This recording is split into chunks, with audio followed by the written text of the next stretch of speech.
Today, a lot of people are seeing the plus of paying for PlayStation Plus. This is CheckPoint.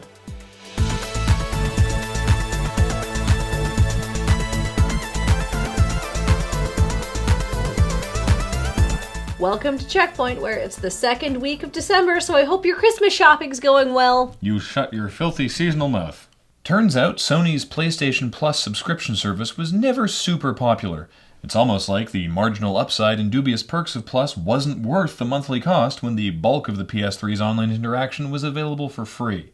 But now that Plus is required for online multiplayer a la Xbox Live, business has picked up. In the week following the PS4 launch, GameStop sold a third of the PS Plus memberships that they have ever sold. Sony saw what worked for Microsoft last generation and decided, I'll have what she's having. As many of our viewers are no doubt aware, Dutch game studio VLAMBEER is no stranger to having its games ripped off. But why do people love to clone VLAMBEER titles? Developers Rick Newdorp and Martin Fraser have developed a browser game called VLAMBEER Clone Tycoon, where you can finally experience the spine-tingling thrill of ripping off the indie studio. We're looking forward to the rip-off version of VLAMBEER Clone Tycoon, Dutch Development Clone Fun, out sometime in January.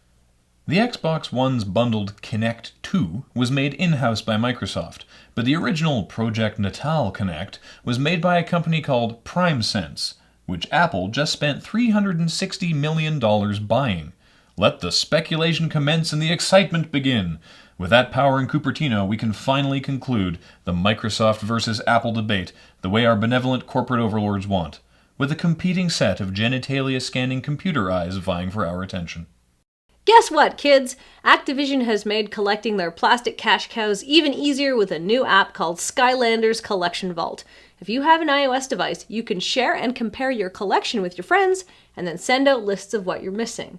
Yes, I know, that sounds obnoxious, but I think parents will agree it's a much better system than trying to figure out if there's any functional difference between Warnado and Whirlwind, other than the fact that one will send your preteen into an uncontrollable blind rage at 3 a.m. in a desolate Walmart toy aisle on Christmas Day. You know, we give Skylanders a rough time for being a cash cow, but the idea that you can buy a little toy and then use that toy in a video game is super awesome. When I was a kid, all we had was barcode battlers. What was barcode battlers? Yes. I still remember the epic battle between Cereal Box and Bar of Soap. Wow, Bar of Soap sounds OP. He was.